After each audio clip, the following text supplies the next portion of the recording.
Kita ini yang paling potensinya lebih besar dibanding mereka. Karena garis pantai kita kan terpanjang kedua, tapi yang paling fertile untuk ditanemin udang sama ikan. Ya. Dan kalau di China sama di India, budidayanya tuh hanya di satu areanya aja, karena 4 musim. Jadi mereka di daerah selatannya gitu ya, yang kebangun. Indonesia dari Aceh sampai Papua bisa budidaya ikan sama udang. Dan based on data, kita cuma utilizing 7% dari total potensinya. Jadi upside-nya kita masih bisa jadi nomor 1.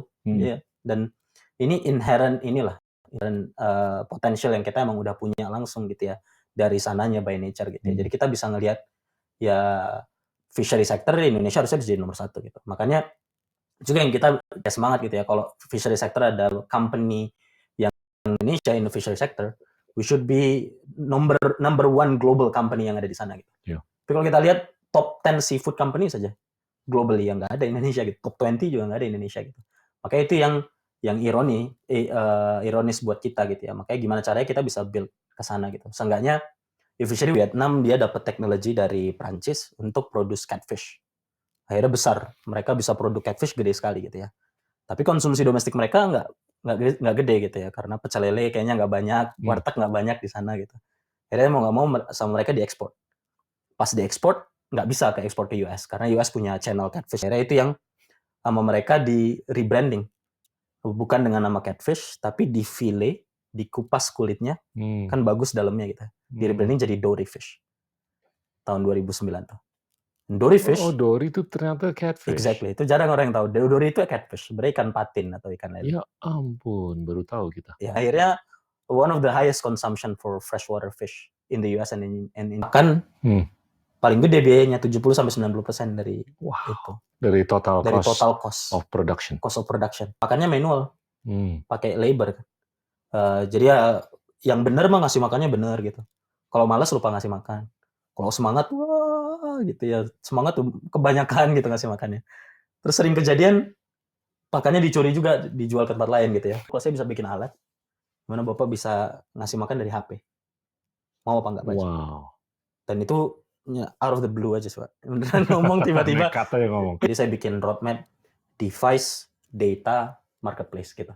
Wow. Itu yang akhirnya, walaupun nggak kebayang modelnya kayak gimana.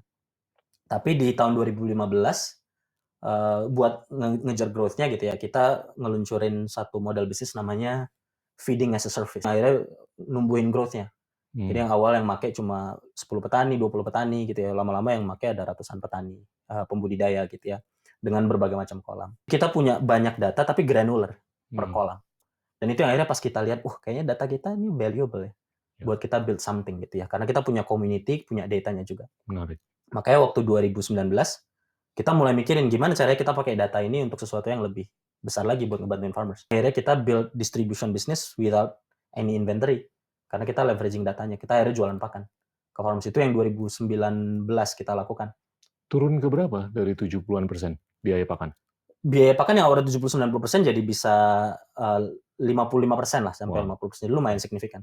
Karena kita ya kasih efisiensi sama kita harganya bisa kita turunin kan ya dengan bulk purchase. Daripada kita bikin fintech sendiri, kerja sama aja sama fintech. Kita manfaatin data yang kita punya, kita build credit scoring. Bisa.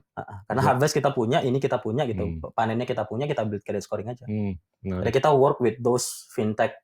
Waktu kita pilot 2020, startnya tuh cuma 2 petani 50 juta. Tahun ini kita distribute 1,2 T financing dari multiple financial institution ke farmers tadi. Bagian terakhir dari bisnisnya itu di off-taking partnya, Pak. Karena ya ujung-ujungnya sama keluhan farmersnya kita dengarkan ya. Gimana kalau kita bisa manfaatin data ini buat cari buyer sebelum panen? So we build that harvest prediction dan kita bisa contract that harvest a month prior to the harvest. Sebulan sebelum panen kita bisa kontrak, akhirnya kita bisa cari buyer sebelum panen. Kita jadiin data ini as our own inventory lah, kayak forward buying, forward selling, future buying, future selling gitu Pak ya.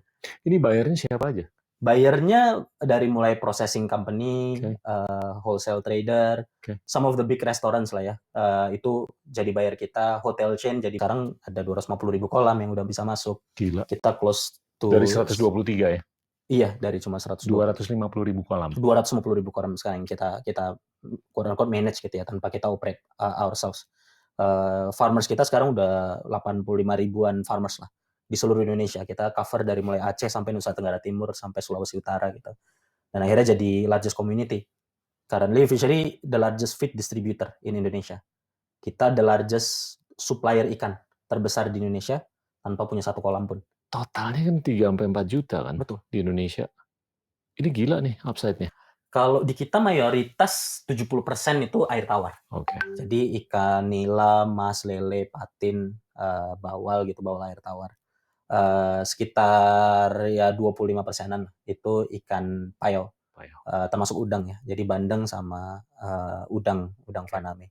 Baru sisanya ikan laut. Jadi ikan laut yang farming ya. Dari segi sustainability, mereka butuh air lebih banyak gitu ya. Butuh lahan lebih banyak. Sementara kalau ikan enggak. Ikan hidup di area di mana manusia nggak bisa hidup gitu. Di laut gitu ya. Di danau yang manusia nggak bisa hidup gitu di situ. Dan ikan butuh lebih sedikit air gitu. Walaupun hidupnya di air, tapi dia nggak minum air banyak-banyak. Betul. End game Anda? Bisa nggak gini kita masukin jadi korporasi yang akhirnya masuk nempel ke koperasi gitu. Jadi instead of owner-nya dari let's say if you go public gitu ya. Owner-nya jangan yang gede-gede, misalnya semua fund yang sovereign wealth fund dan lain sebagainya gitu.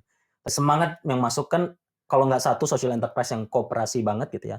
Satu yang tech company banget yang akhirnya wealth-nya very concentrated gitu. Jadi saya pengen using tech, IPO and all of the public market as a tools to actually create wealth and automatically distribute it. Secara bersamaan kita bisa solving banyak problems. Banyak protein problems-nya ada, farmers-nya jadi sejahtera, mereka bisa masuk ya ekonomi inequality juga bisa beneran masuk gitu. Dan bukan cuma kita buka akses ke ekonomi gitu, tapi akses ke ownership. So true inclusive gitu karena mereka jadi owner.